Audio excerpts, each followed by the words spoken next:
les assoiffés de sang fictif, comment se passent vos préparatifs de Noël? Prêts à manger comme des porcs et boire comme des trous? Oh my gosh! What do I do? Si vous nous connaissez personnellement ou que vous nous suivez depuis un moment, vous le savez, McCoy aime les films de ballerines et moi j'aime les péloches badass. Du coup, pour ce spécial Noël, on a switché nos places.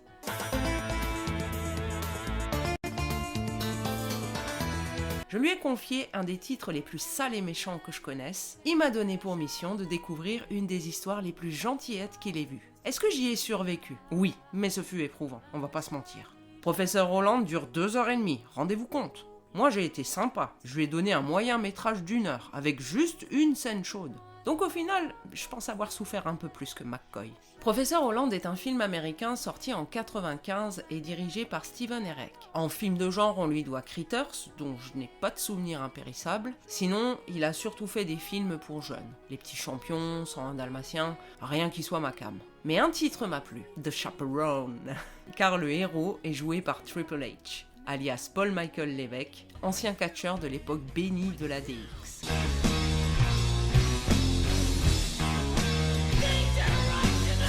Je vous parle de quand la WWE s'appelait WWF. Il formait un trio super marrant avec Shawn Michaels, une autre superstar du catch, et la regrettée et redoutée Chyna. Côté casting, Richard Dreyfuss dans le rôle principal est un vieux de la vieille à la filmo bien chargée. Alors comme d'hab, je m'en tiens au genre et à ce que je connais, à savoir Stand By Me, Les Dents de la Mer et Piranha 3D. Comme quoi il a su mouiller sa chemise.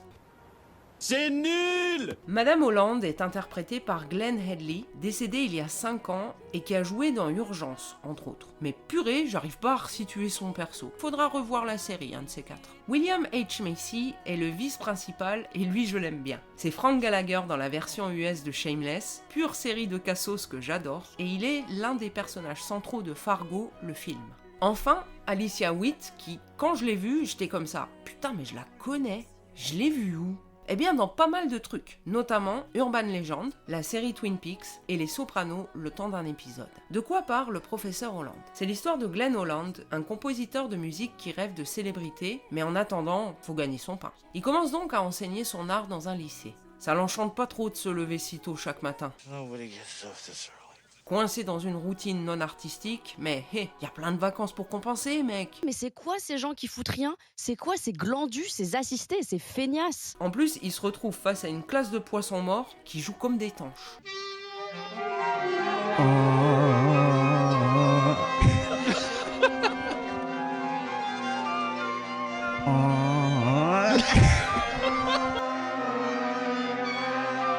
Une des élèves joue si mal que le gamin derrière elle en a les yeux qui piquent.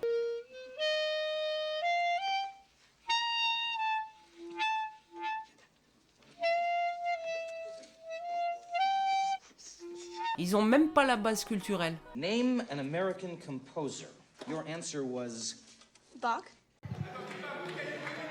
Tu vas la fermer. C'est mal parti pour ce prof malgré lui. Il aime pas son job. I've never seen a teacher sprint for the parking lot after last period with more speed and enthusiasm than his students. Et il veut juste jeter l'éponge. Seulement sa bonne femme tombe enceinte. Donc c'est très simple, envie ou pas. Elle va bosser, feignant. Glenn réussira-t-il à s'épanouir dans un métier dont il ne voulait pas au départ? Parviendra-t-il à toucher le cœur de ses élèves? Est-ce que ce sera un vrai happy end comme McCoy aime? Vous le saurez, à condition de vous lancer dans les aventures du professeur Hollande.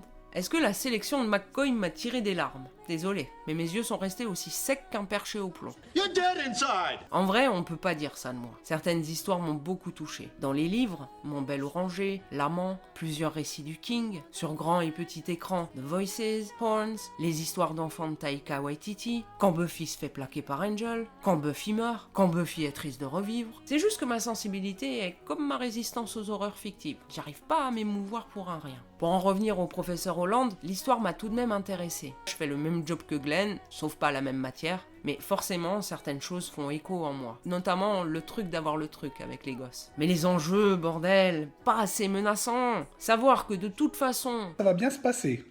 Bien se passer, ne t'inquiète pas. Ça me motive moyen. Lie to me. Yes, it's terribly simple. The good guys are always stalwart and true. The bad guys are easily distinguished by their pointy horns or black hats. And we always defeat them and save the day. No one ever dies and everybody lives happily ever after. Par 2 fois, j'ai cru que ça chirait un peu, quand on apprend que quelque chose ne joue pas chez son fils, et quand Glenn a eu quelques envies de sale. Mais rien de bien méchant ne s'est passé. Putain, merde, putain, fais chier, merde, fais chier. En résumé, ça a été une expérience intéressante, mais je pense pas relever le défi une autre fois. C'est un film sympathique, qui, je crois, est du bon dossier pour les amateurs du genre. Alors, si vous songez à vous faire un gentil programme de Noël, je vous conseille Professeur Hollande en guise de friandise toute câline. Mais si vous préférez, comme moi, vous en tenir aux bonnes vieilles cruautés fictives, Noël ou pas, alors restez avec nous. McCoy va maintenant vous parler de ce qu'il a dû endurer, la maison des sévices. Accrochez-vous à vos ongles. Bonne fête les copains, et à l'année prochaine pour un spécial...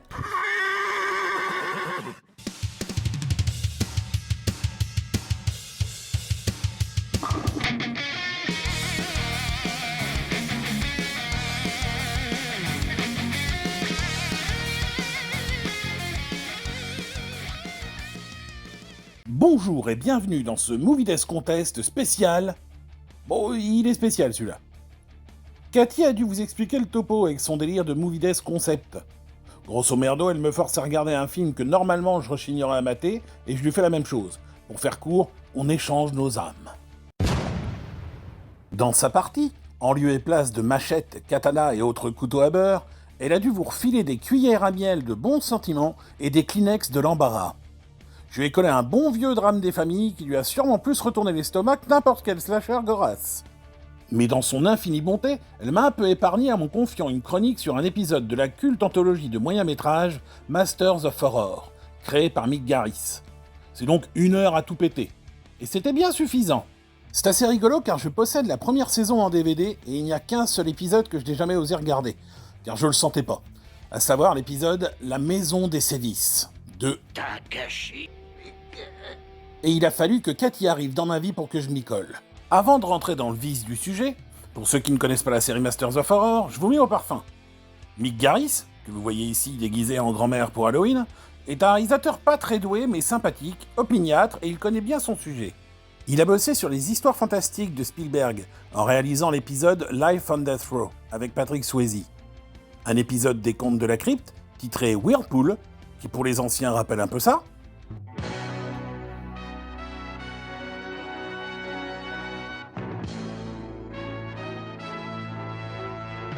Et le très cool Critters 2, meilleur épisode de la saga, même s'il y a Léo dans le 3. Après, il a réalisé La Nuit, déchiré. Et je me rends compte qu'il n'y avait pas de virgule dans mon texte. Je recommence. Il a donc réalisé La Nuit déchirée sur un scénario de Stephen King, avec qui il s'entend très bien puisqu'il a adapté pas mal des romans de ce dernier, comme Le Fléau, Shining, la version télé donc, ou encore La Maison du Lac. Les héros de La Nuit déchirée sont des chats, et c'est assez rare pour être souligné. C'est un film très recommandable, avec un petit côté japonais d'ailleurs, puisqu'il y a des scènes d'inceste un peu what the fuck. Puis, Garris a créé Masters of Horror. L'idée, c'est d'engager des réalisateurs de films de genre de renom, leur filer le même budget à tous, et leur laisser carte blanche pour réaliser leurs segments. Ce qui a donné de chouettes épisodes comme Cigarette Burns, de John Carpenter, Incident on Elephant Mountain Road, de Don Coscarelli, Jennifer, de Dario Argento, Homecoming, de Joe Dante, Sick Girl, de Lucky McKee, Dear Woman, de John Landis, ou encore l'épisode qui me concerne aujourd'hui, Imprint, de Takashi Miike, tiré de la nouvelle de Shibako Iwai, qui joue également dans le film. Alors déjà, je vous annonce que j'ai regardé ça avec un esprit totalement ouvert et avec les meilleures intentions. Parce que si je joue pas le jeu, où est l'intérêt, je vous le demande.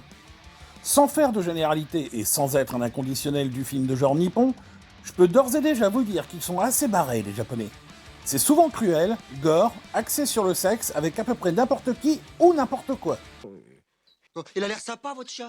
Tapez hentai, sexe et robot dans Google, et attendez-vous à vous faire prescrire du Prozac, du Xanax ou du Valium. Moi, après vision du machin, j'ai mélangé les trois et le médecin m'a dit que je pourrais retrouver une vie normale dans une 12aine d'années si je regarde la chaîne Pee-wee en continu. On touche du bois. C'est fou les Japonais. Ils ont 2 modes, 1 et 11. Et Takashi, il a dit à Mick Garris... Tu sais ce qu'on fait? On se met à 11. Exactement, ouais. Vous avez le choix entre Princesse Sarah ou La Maison des Sévices. J'exagère, hein, ils font des trucs normaux aussi, évidemment. Mais ils dominent dans les images chocs et graveleuses, quand même. Les fans de manga savent de quoi je parle. J'ai récemment découvert, grâce à mon pote Stan, le titre Ladyboy vs Yakuza, de Toshifumi Sakurai. Et j'aime autant vous dire que le pitch pousse les potards du chelou à leur paroxysme. L'histoire de ce manga, vous l'aurez voulu. Un jeune Yakuza un peu téméraire trouve que baiser la fille et la femme de son boss est une super idée. Évidemment, il se fait gauler et pour le punir, le boss l'enlève et le fait opérer afin qu'il devienne une femme. Plus de zizi, plus de coucougnette, place à la moumoune. Et pour finir en apothéose, il envoie la désormais jeune fille sur l'île de Konlancule, si, entièrement habitée par les pires pervers du Japon, séquestrée là-bas pour l'occasion et dans le seul but que le jeune homme devenu femme se fasse prendre par tous les orifices. Notre héros va devoir lutter pour éviter le plus possible ces gangbangs non désirés. L'herpès est le cadet de ses soucis. Et vous savez quoi ? Le pire, c'est qu'il est génial ce manga.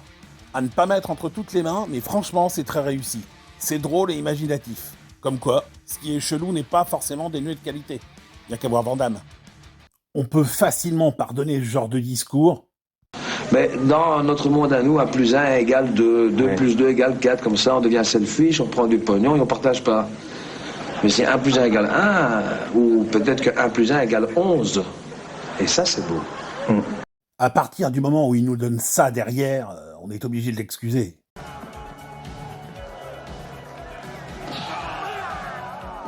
Mais revenons à la maison des sévices.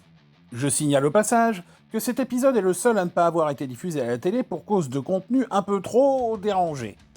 Ça leur a fait l'effet d'une bombe aux Japonais de voir que leur réalisateur et son film avaient été atomisés par les Américains.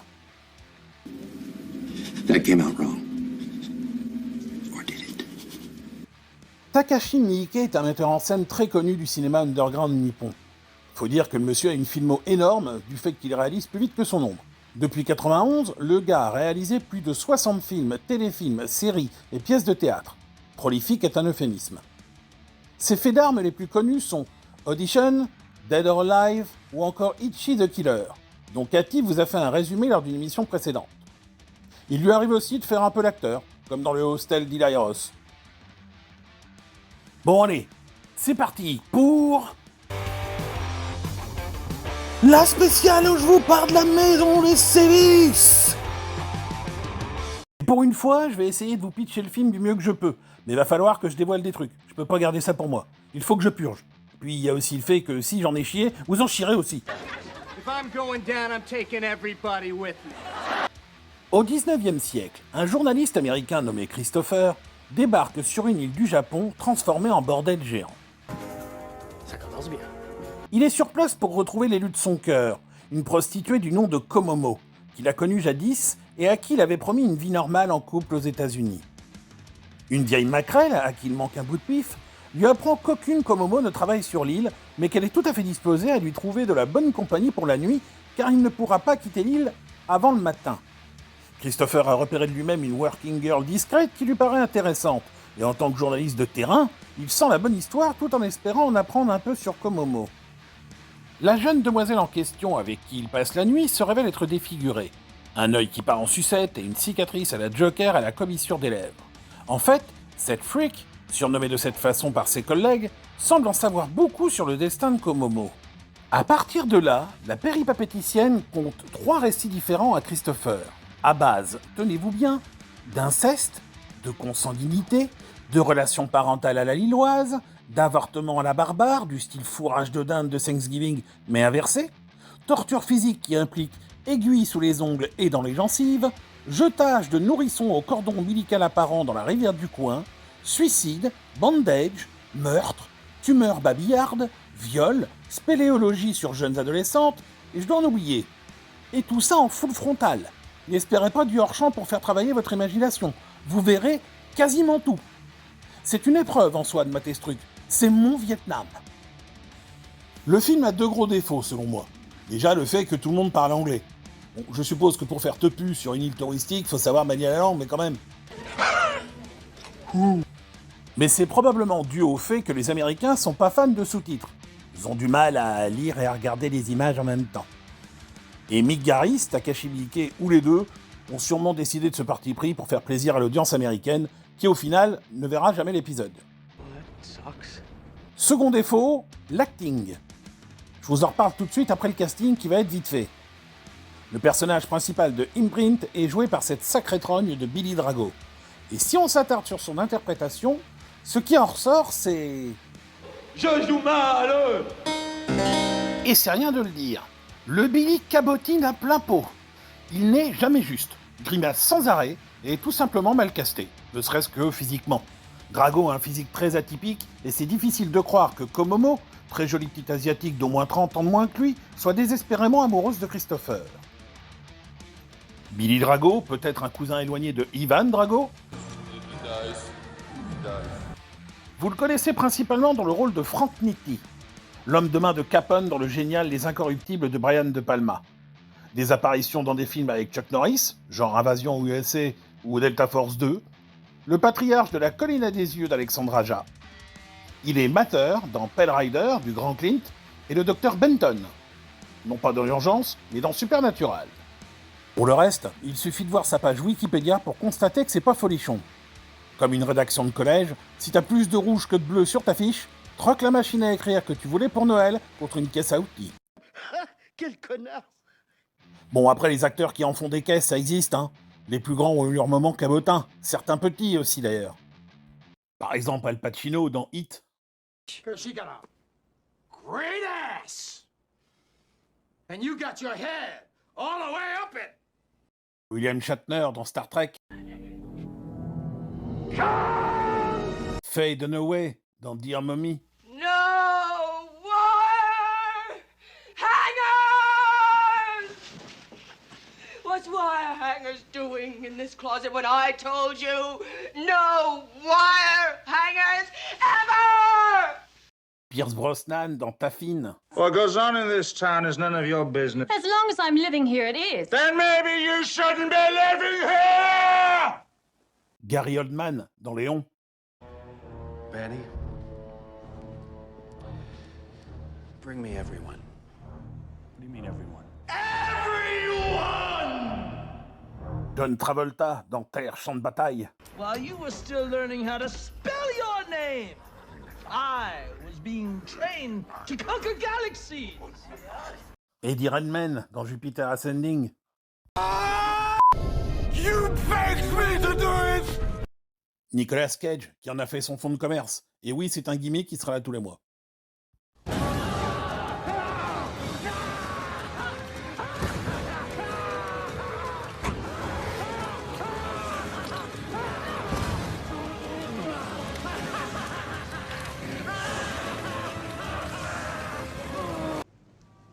A, B, C, D, E, F, G, H, I, J, K, L, M, N, O, P, Q, R, S, T, U, V, W, X, Y, Z! Huh? L'inoubliable Tommy Wiseau dans son nanar The Room. You're lying. I never hit you. You are tearing me apart, Lisa. Sans oublier notre héros national, Cyril Hanounaz. Qui s'annonce? Que va-t-il se passer dans les prochains jours? On vous explique tout. Igotant. Retour au casting de la Maison des Sévices. La prostituée défigurée est jouée par Yuki Kudo, vue dans Mystery Train de Jim Jarmusch, Mémoire d'une geisha de Rob Marshall ou encore Rush Hour 3 de Brett Ratner. Dans le rôle de Kokomo, la jolie Mikie Ito. J'en parlerai bien plus longtemps, mais sa filmographie est restreinte et je les connais pas, donc je vais pas faire le mec qui sait. Et Shimako Iwai, que j'ai cité tout à l'heure, auteur du roman et réalisatrice de films de boules à 16 heures perdues. Voilà, je crois que j'ai fait le tour. Alors pour résumer, si vous êtes un peu maso, jetez-vous sur la Maison des Sévices.